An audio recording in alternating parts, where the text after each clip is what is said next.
Joaquim Teófilo Fernandes Braga was a Portuguese writer, playwright, politician and the leader of the Republican Provisional Government after the abdication of King Manuel II, as well as the second elected president of the First Portuguese Republic, after the resignation of President Manuel de Arriaga. Biography. Teófilo Braga was born in the Azores, in São José, Ponta Delgada, the son of Joaquim Manuel Fernandes Braga, from Braga, and Maria José da Câmara Albuquerque, from the island of Santa Maria, another descendant of Portuguese nobility. Teófilo was the 13th descendant of Diogo Gonçalves Travassos, father of D. Pedro and Violenta Velho Cabral, daughter of the commander of Almirol, Goncalo Velho, and descendant of Cristóvão Falco, a poet and Count of Avranches.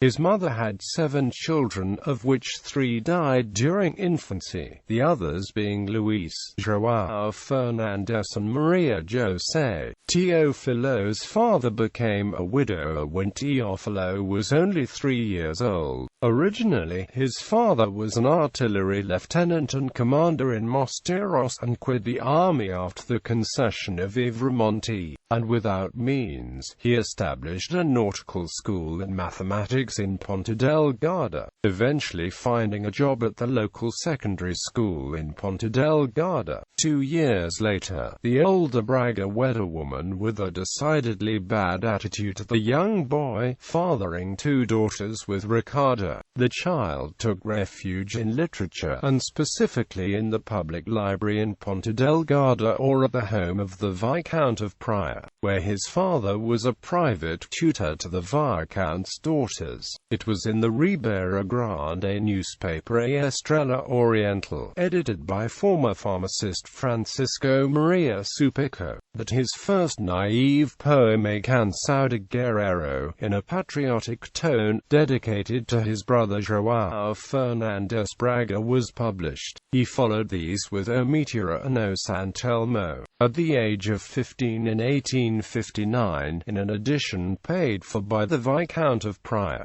he published a book of verses entitled Folhas Verdes and edited by the newspaper AILHA. It was a timid imitation of Folhas Caídas by noted author Almeida Garrett. He revealed a tenacity and combative nature and was known to have been disciplined during his time at his secondary school in Ponta Delgada for disparaging remarks made to his teacher. At the end of secondary school, Teófilo hoped for future prospects, even informing his father of his intention to leave São Miguel and travel to America for a professional career. But his father suggested expanding his studies at the University of Coimbra, mindful of his child's lack of abilities in his preferred fields. Therefore, Teófilo Braga, student, arrived in Coimbra in April 1861, with hopes of achieving a doctorate in theology or law after a year, in which he repeated his prerequisite entrance qualifications. He joined the Faculty of Law at the university. His first lodging would be at the home of Felipe de Quintal, professor of medicine and paternal uncle of the author Antero de Quintal. University life as a student was Spartan and austere, and he did not adopt the bohemian lifestyle on campus, preferring to concentrate on his studies.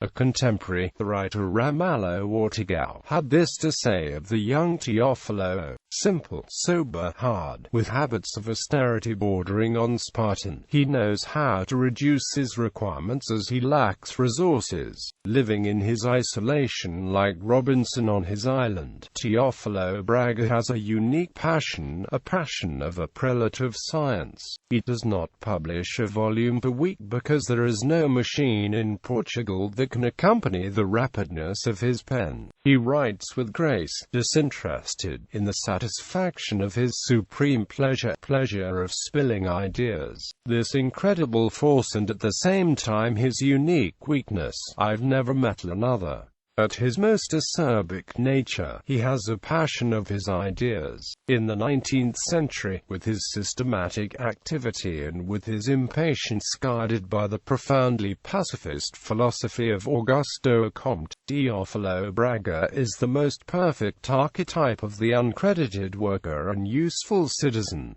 In the middle of Portuguese society, consoled by the power of contemplation, and a figure such as Teófilo Braga is a rare curiosity that we call a human. While at Coimbra he became involved with the literary agitation. Teófilo joined his contemporaries, which included the writer Antero de Quintal, in what became known as Questão Coimbra, a loose affiliation of artists with non-traditionalist philosophies and ideals about 1865. He remained on the periphery of this group's activities, though, while writing many of his recognized early works, O Pirilampo, O Fósforo and Tiratemas, a few of his professors in the Faculty of Law recognized his application, and arranged tasks that helped his studies, including the organization and classification of monastic documents. But his new projects did not affect his participation with the student activists against the autocratic rector Basilio Alberto de Sousa Pinto and many of the traditionalists at Coimbra. He reserved his best efforts for his own projects. During this time he convinced editor Gomes Monteiro of Casamore to publish his poem Verso dos Tempos.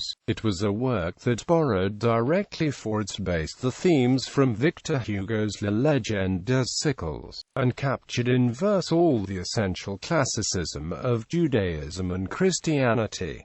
The work received many positive reviews. At the time, the indisputable authority of Portuguese literature was Antonio Feliciano de Castilho and his Lisbon admirers, who could establish or ruin the reputation of young authors. Castilho and his protege Manuel Pinheiro Chagas were captivated by the classic prose of Verso and congratulated in public Braga's work. But this was not repeated in his follow-up book of poetry Tempestades Sonoras, which were preceded by a philosophical prologue that was both obscure and indecipherable. Generally, Castilho's conservative Lisbon admirers criticized severely many of the personalities with dissident tendencies, due to considerations both artistic and political. At the time of the publication of Tempestades, Antero de Quintal had just completed his Odes Modernas, a shockingly militant work that challenged the conservative constitutional monarchy in Portugal, its class society and the religious hierarchy. Castilho and his prelates decided to begin a philosophical battle, without quarter, against the two iconoclasts, that they considered exponents of a school at Coimbra of depraved tastes and highly harmful. The literary conflict began in earnest when Manuel Pinheiro Chagas published his obra prima poema de Mocidade. Antonio Feliciano de Castilho, in a letter to the editor Antonio Maria Pereira, to promote the book and provide a prologue to the volume, critically attacked Antero Quintal and Teófilo Braga, as well as the loose affiliation of friends. This was the beginning of the Questão Coimbra movement, an impassioned period that involved many Portuguese literary writers. That included many critical texts and apologies. Antero de Quintal responded with his work which challenged Castilho's original text, which he entitled Bom Senso e Bom Gosto, followed by Dignidade das Letras and Literaturas Officia, while Teófilo challenged with his literary violent work as Teocracias Literarias. After his first year at the university, won by his tenacious inflexibility and idealism, Braga was confronted by the literary conflicts between traditionalists and modernists. Quickly, I found myself encircled by hate. They cut off my life in the newspaper, in law classes. They took my academic distinctions. The critics devastated me rudely. The bookstore owners refused to publish what I wrote, and the patriarchs of letters, with their authoritative weight, smiles with sober equivalence attempts at my intellectual value, circulating depressive stories about my character and customs, which served to dismay my sacrifices. Another would have given up. I saw myself forced to reverse the base of my existence, abandon the art that had seduced me, because it removed my contemplative serenity, and I launched myself into criticizing, into erudite knowledge, into science, into philosophy. Roger Martins referred to an interview that he had with Braga in 1916, and where, as a visible admirer of the writer and president, he wrote of Teófilo's life in difficulties at Coimbra. Teófilo had recalled that one time, in Oporto, at the home of the librarian Moray, he had met Camilo Castelo Branco, who had extended his hand in friendship, but Braga had turned his back. As Roger Martins elaborated, Teófilo was just a youth then. Today he would not have turned his back on anyone. All men should learn to forgive. It was not just an attack on aesthetic differences between political ideologies. Castelo also endorsed his protégé for a professorship in the Department of Modern Literature of the Faculty of Letters, and used his letter to champion him for the position, in which both Teófilo and his friend Antero Quintal were interested. In April 1868, Teófilo Braga married Maria de Carmo Xavier, sister of Julio de Matos, generally from a wealthy family. The life together would be tragic, marked by the premature deaths of their children, Joaquim, just after his birth, Teófilo, at 13, and in March of the next year, Maria da Graça at 16. Maria de Carmo, whose health was always fragile, was inconsolable. Camilo Castelo Branco, a declared enemy of the writer, would be unusually forgiving.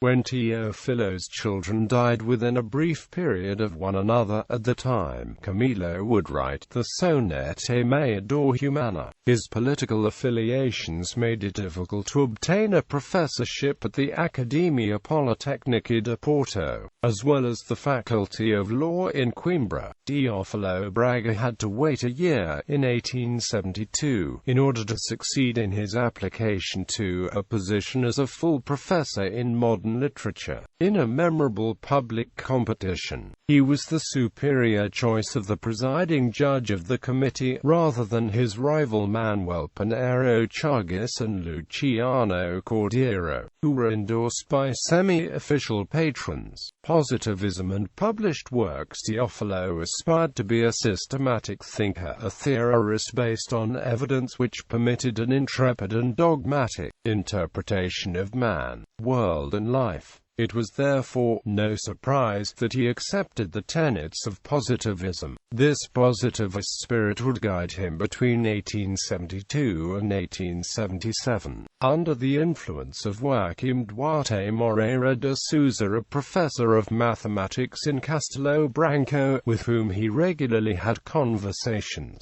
it was the teacher's curious spirit and admiration of Auguste Comte and Émile Littré that influenced Teófilo during this period. It was these influences that brought him to found, along with Julio de Matos, the Magazine Positivismo in Oporto, between 1878 and 1882, to write a Cosguerre de Filosofia Positiva, 1877, and later Systemat Sociologia, 1884. While still professor of letters and research fellow, Teófilo Braga was studious and unrested, yet he continued to give all his attention to his family. In his home on Travessa de Santa Gertrudes he lived a monastic lifestyle, usually broken by invitations from admirers or civic campaigns, but generally, he was able to concentrate on his writing, including his monumental Historia da Literatura Portuguesa. With a vast repository of documents, he would nurture interpretations of medieval romances and produce ultra-romantic works of realism. It was also during this time when he would show interests in ethnography, especially folklore. In 1867, Historia da Poesia Popular Portuguesa, Cancioneiro Popular and Romanceiro Geral, and then later the book Cantos Populares do Arquipelago Acarianumber. He would repeat this style in 1883 Contos Tradicionais do Povo Português, and in 1885 two volumes entitled O Povo Português,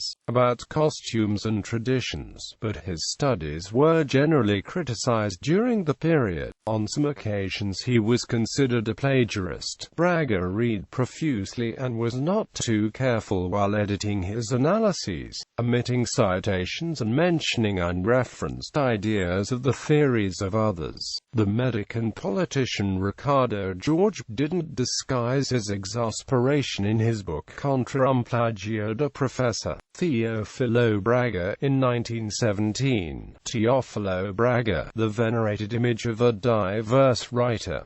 Remember the Indian idols, crowned with many heads. He is multi-headed, each head full of knowledge. Like the carrancas of a fountain, there erupts from each mouth a torrent of recorded science. Even Antero de Quintal, who was friendly with Teófilo, referred to him as a hierophant of literary charlatanism. The Brazilian historian Silvio Romero called him Papa dos Charlatanes. José Rilvas, another contemporary, was another person who dismissed his contributions. He noted that the prestige he gained was not justified, and that only those who didn't read his published works would admire him. In its political aspects, positivism was a version of republicanism that acknowledged the stratification of classes by the capitalist model. Teófilo, while reading the works of Comte, fixated on the more radical rationalisms, on philosophical positivism, on the philosophies of Auguste Comte, defending the ideas of positivism. The positivists consolidated above all the idea that the republic could not be just a coup d'etat,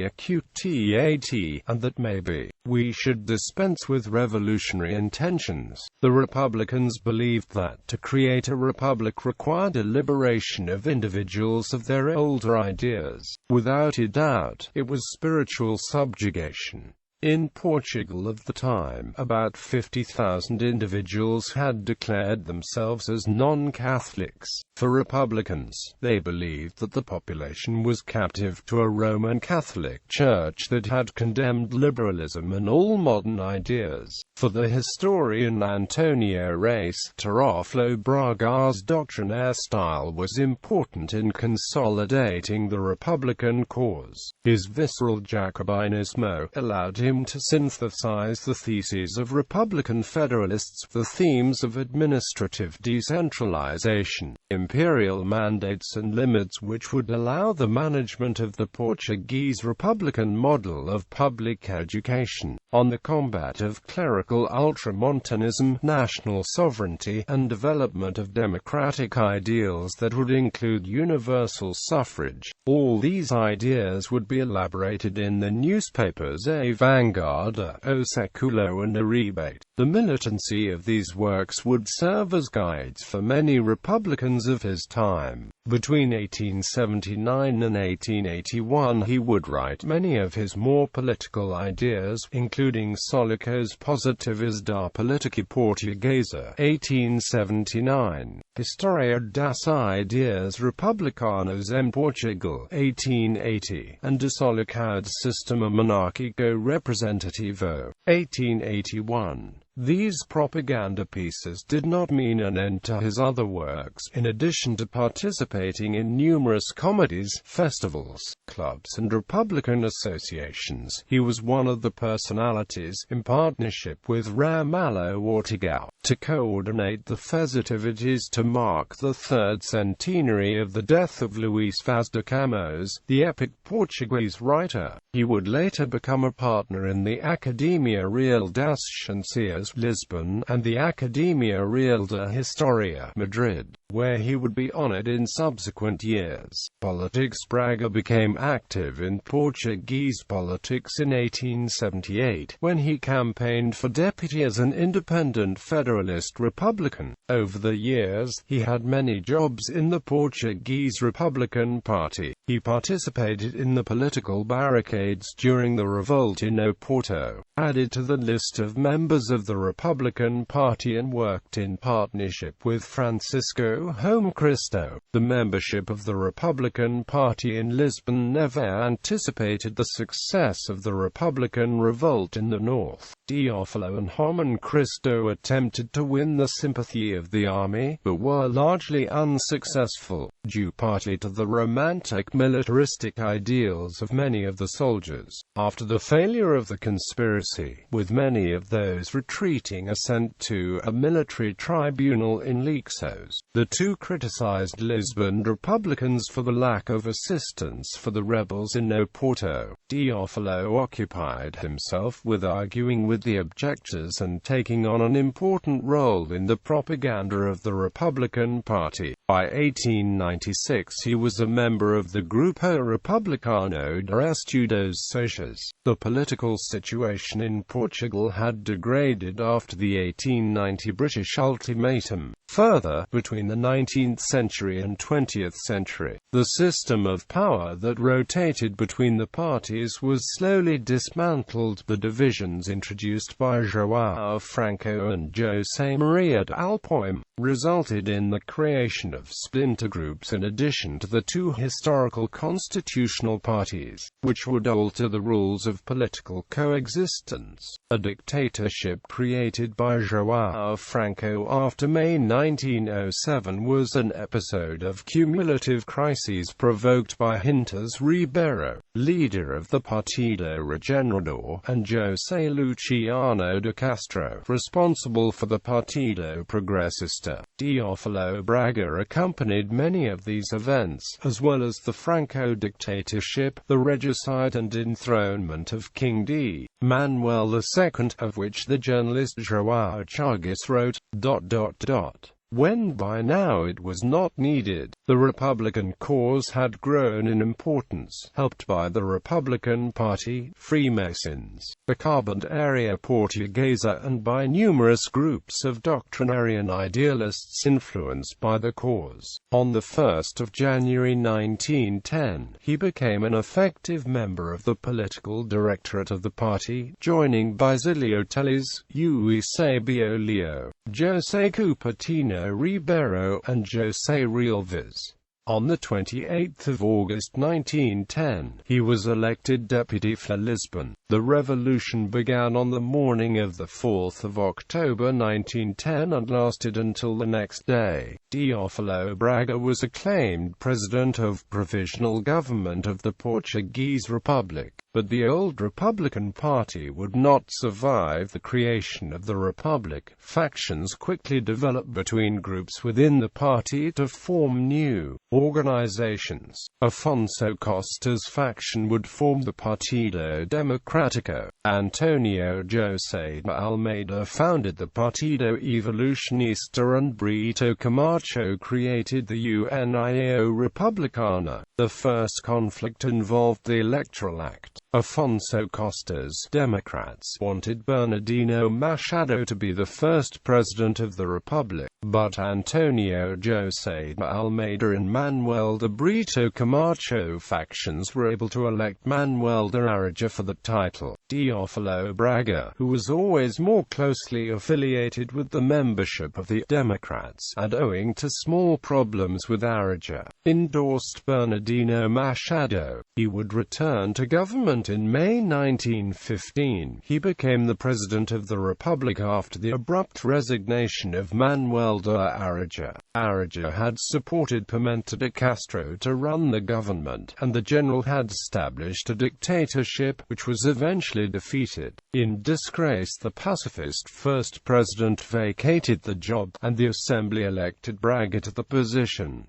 Later life. Braga was an extremely austere man. After becoming a widower, he was a recluse and occupied much of his time in his library. Even as president, he would walk, umbrella cane in hand, everywhere, and generally, his presidency itself was not an exercise in ostentatious living. Over time, as a man of letters, Teófilo Braga was recognized by historians as an erudite author. His final home was on the second floor of 70 Rua de Santa Gertrudes Estrela in Lisbon, and his neighbor usually accompanied him for breakfast or lunch. He wore overused clothing. Many of these clothes he repaired personally, including white linens which were his departed wife's possessions. He was a solitary figure, and had lost many of his closest relations, as well as his sight. In his last will, he expressed his desire to be interred in a civil service,